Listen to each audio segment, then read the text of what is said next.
Hello guys, आज का जो हमारा टॉपिक है वो है सीपीयू शेड्यूलिंग।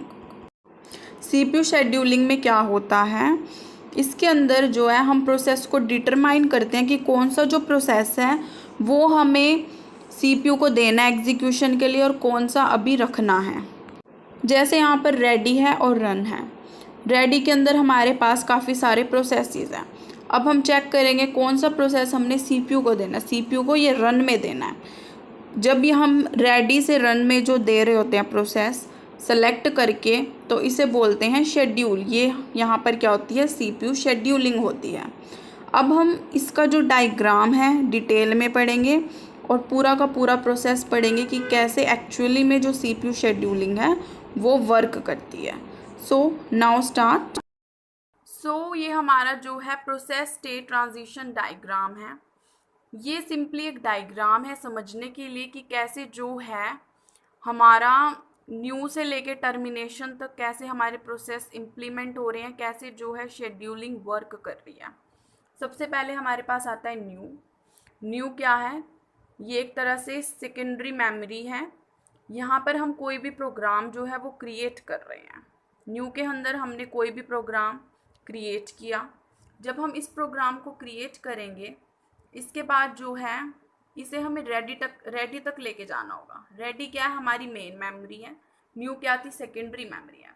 अब मेन मेमोरी तक क्या होता है, सेकेंडरी मेमोरी की स्टोरेज ज़्यादा है, मेन मेमोरी की कम है।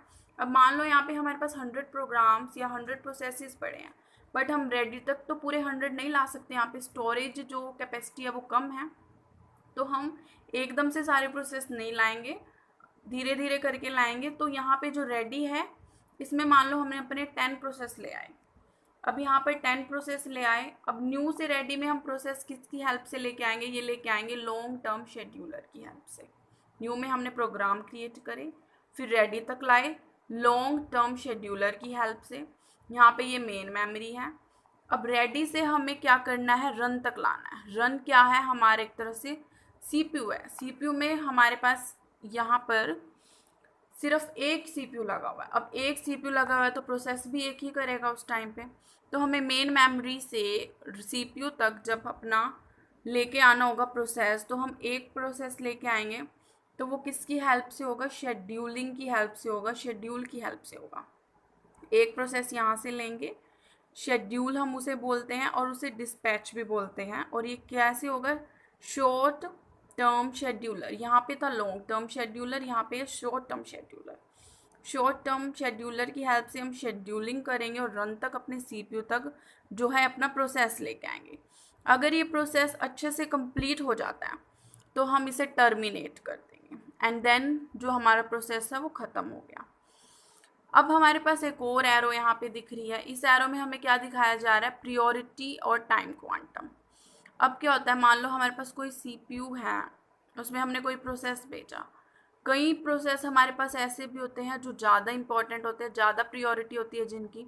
अब उनको अगर हमें इम्प्लीमेंट करना होगा, एग्जीक्यूट करना होगा, तो यहाँ पे जो प्रोसेस हमारा पड़ा होगा उसमें हम कॉन्टेक्स्ट स्विचिंग करेंगे। मतलब एकदम से स्टॉप लगाएंगे और जो उसको वहीं छोड़ देंगे और दूसरा जिसकी ज़्यादा प्रायोरिटी होगी उसको रेडी स्टेट से रन में लेके आएंगे। ये यहाँ पे होगा। और टाइम क्वांटम का मतलब, अब हम सीपीयू को कोई काम दे रहे हैं तो एक पर्टिकुलर प्रोसेस के लिए पर्टिकुलर टाइम होगा। ये नहीं है कि हम जब तक वो इम्प्लीमेंट नहीं होता हम उस पर काम करते रहेंगे। सीपीयू का भी जो रनिंग टाइम है, इम्प्लीमेंटेशन टाइम है, वो कुछ ना कुछ लिमिटेड होगा। उसके बाद हमारे पास एक ये देखने को मिल रहा है वेट एंड ब्लॉक। ये क्या है, मान लो हमारे पास कोई भी सीपीयू में हम कोई भी प्रोसेस डाल रहे हैं। अब ज़रूरी नहीं है सारे प्रोसेस जो है डायरेक्टली कंप्लीट होके टर्मिनेट हो जाएंगे। कुछ जो प्रोसेस है उनको इनपुट आउटपुट की कुछ ना कुछ ज़रूरत होगी, तो आई और रिक्वेस्ट जहाँ पे ज़रूरत होगी वो वेट एंड ब्लॉक में जाएंगे, रन से वेट एंड ब्लॉक में जाएंगे। यहाँ पे जो उसकी नीड है उस नीड को वो कंप्लीट करेंगे। कंप्लीट करने के बाद फिर से रेडी स्टेट में जाएंगे, रेडी स्टेट से दोबारा वो रनिंग स्टेट में आएंगे। तो इस तरह से रनिंग स्टेट में जब उनकी नीड्स फुलफिल हो जाएंगी फिर वो कंप्लीट होंगे, फिर टर्मिनेट होंगे।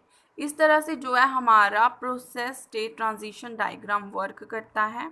कैसे जो है सेकेंडरी मेमोरी में हमारा कुछ ना कुछ जो काम है हमने क्रिएट किया है, प्रोसेस क्रिएट करे हैं, लॉन्ग टर्म शेड्यूलर की हेल्प से रेडी में लाए हैं, फिर शॉर्ट टर्म शेड्यूलर की हेल्प से मतलब शेड्यूलिंग की गई है, रनिंग में आए हैं और कंप्लीट होने के बाद टर्मिनेट हुए हैं।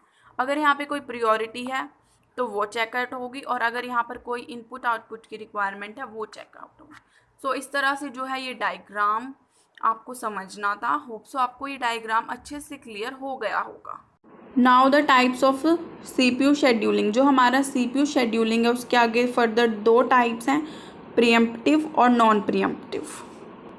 प्रीएम्प्टिव हमारे पास वो प्रोसेसेस होते हैं जिनको हमें फोर्सफुली स्टॉप करना पड़ता है, और नॉन प्रीएम्प्टिव क्या होते हैं, उन्हें हमें फोर्सफुली स्टॉप नहीं करना पड़ता। अब हमारे पास जो प्रीएम्प्टिव है उसमें कौन सी टाइप की एल्गोरिथम है। नंबर 1 है short remaining time first, next है राउंड रॉबिन, नेक्स्ट है प्रियोरिटी शेड्यूलिंग, और नॉन प्रीएम्प्टिव में हमारे पास आती है first come first serve, shortest job first, highest response ratio next and the multi level queue. ये कुछ एल्गोरिथम है जो हम आगे फर्दर लेक्चर्स में अच्छे से पढ़ेंगे।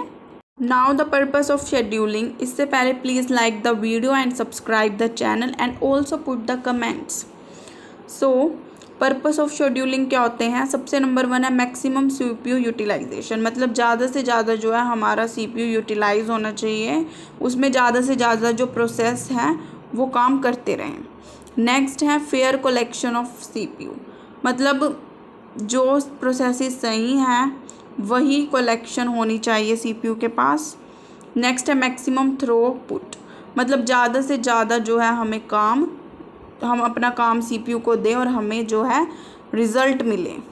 उसके बाद है हमारे पास मिनिमम वेटिंग टाइम, मतलब जो हमारे पास प्रोसेसेस पड़े हैं उनको कम से कम टाइम वेट करना पड़े और जल्द से जल्द हमारे जितने भी प्रोसेसेस हैं वो कंप्लीट हो जाएं without any waiting. Okay, thank you so much. Please like the video and subscribe the channel.